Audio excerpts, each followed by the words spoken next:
여기 보시는 장표에서처럼 한 가지 예를 컴퓨팅 사고력의 예를 들어볼까요? 해결해야 할 문제가 있어요. 여러분들 잘 아시는 것처럼 1에서부터 10까지 1에서부터 10까지의 합 더하기죠. 더하기 합수를 구해보자 라는 문제가 있다고 그래요.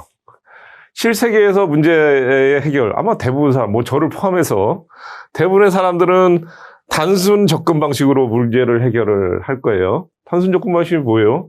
맞고 푸는 거죠. 1에서부터 10까지 쭉 더해보는 거죠. 물론 답은 55입니다.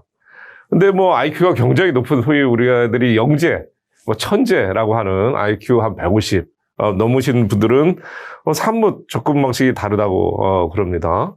1에서부터 10까지를 더하는데 1에서부터 1과 10을 더해보고 또 2와 9를 더해보고 이렇게 하니까 이게 11이잖아요. 11. 그러니까 이것을 반절인 곱하기 5를 해가지고 55를 이렇게 구할 수가 있는 거죠. 물론 이거 영재들의 문제 접근 방식입니다. 뭐가 일반인들하고는 뭐가 달라요? 간소화를 했지 않습니까? 그렇죠? 사고의 이 패턴 분석을 한 거죠. 문제에 해결하기 위한 그 패턴 분석을 한 게 이런 게 다른 거죠. 그러면 컴퓨팅 사고에 의해서 해결한다 라는 것은 어떻게 하는 걸까요? 프로그램을 작성을 하는 거죠. 근데 컴퓨팅이라는 게 여러분들 아시는 것처럼 어마어마하게 빠른 게 컴퓨팅입니다. 여러분들 아마 지금 사용하고 계신 게 뭐 인텔 계열의 PC를 쓰신다면 뭐 맥을 쓰셔도 마찬가지일 텐데 인텔 계열의 이런 그 CPU를 쓰고 있는데 CPU에 여러분들 보시면 뭐 네이버에서 찾아봐도 좋습니다. 거기에 헤르츠가 있어요. 보통 i7 이라는 그 CPU에 1.6 기가헤르츠다 라고 이렇게 붙어 있으면 얘는 무슨 소리냐면 이 헤르츠라는 게 초예요. 주파수 1초에 얘가 1.6 곱하기 기가니까 10억이죠. 10억 10의 구승입니다. 그게 무슨 소리냐면 1초에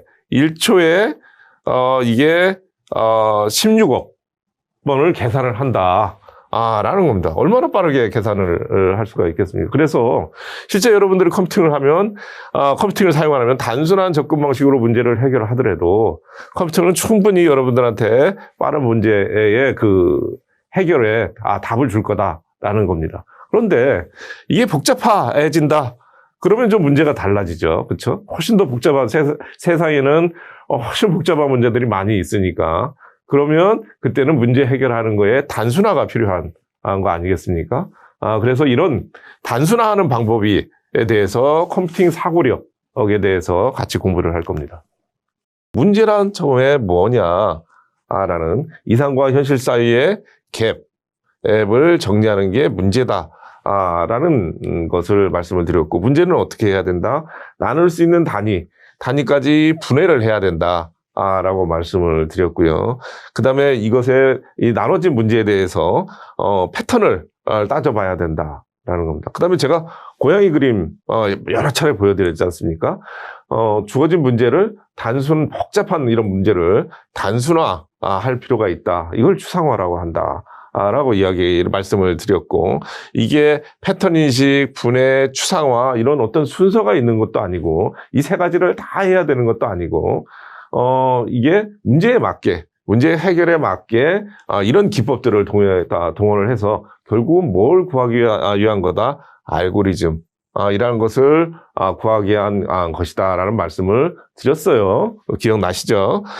그 다음에 이 구해진 알고리즘을 코딩, 즉 프로그래밍 하기 전에 뭘 해야 된다? 평가를 해야 된다. 라고 말씀을 드렸습니다. 그래서 비고 노테이션 이런 말씀 기억나시죠? 바로 저번 주에 말씀을 드린 거니까 그런 여러 가지 것들을 통해서 평가를 한 다음에 코딩, 즉 프로그램을 해야 된다. 왜?